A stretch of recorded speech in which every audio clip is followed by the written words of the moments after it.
A father of 11 was reunited with his family after the IDF rescued him from Hamas tunnel.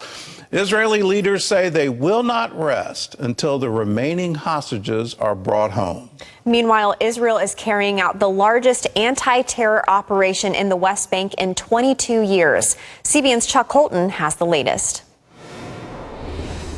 The Israeli Defense Forces released footage of a military helicopter landing in Gaza, showing the daring rescue of 52-year-old Qaid Farhan al-Qadi.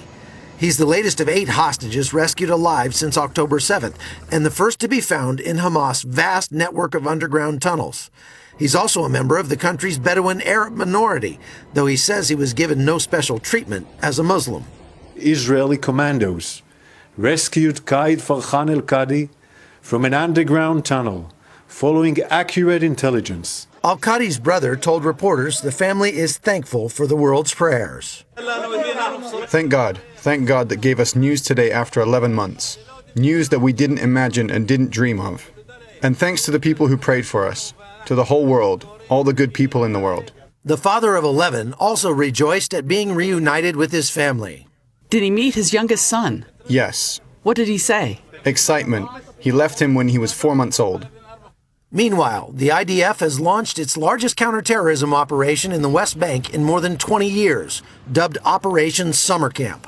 Palestinian sources report at least 10 Palestinians killed so far, including 4 in an airstrike on the volatile city of Jenin, which has been sealed off by Israeli forces. In Israel, al-Qadi's rescue has renewed hope for the families of the remaining hostages. While some 108 hostages are still held in Gaza, about 1/3 are believed to be dead. Ceasefire negotiations are set to continue in Doha, Qatar, but Hamas is still not at the table. Talks are moving forward today in Doha.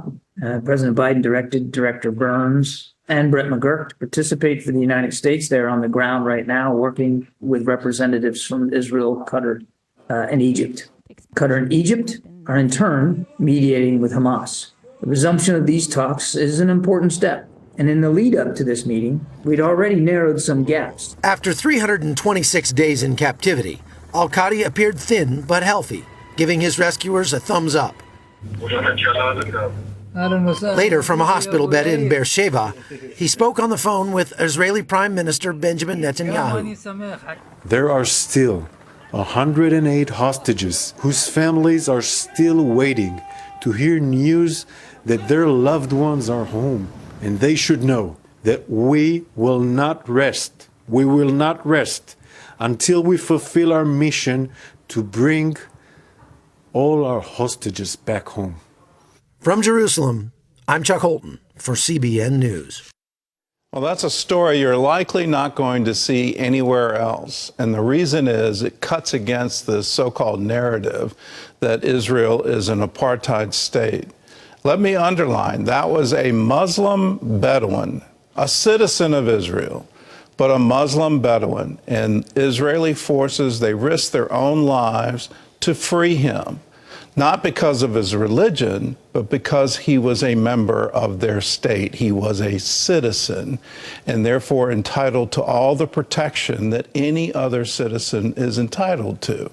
That's not apartheid. That is a free and open culture where you can stand for election, you have the freedom to vote, you have the freedom that any other citizen enjoys. Let's recognize that. Let's celebrate what Israel is in the world today, a shining light for all.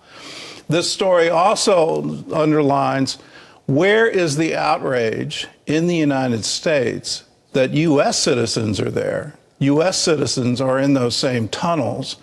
And what are we doing to free them if we're not putting our full effort behind it and standing up for it?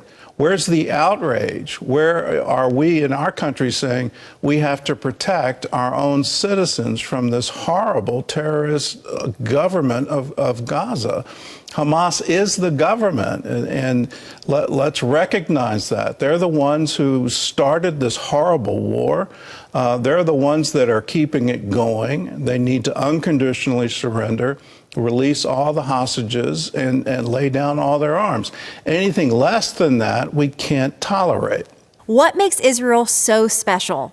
How has Israel overcome history's greatest challenges to not just survive, but thrive? CBN Films answers all of these questions in the new movie, The Genius of Israel. This movie explores Israel's journey through adversity, unity, and innovation. If you want to check out more, go to the link in the description to pre-order the film today.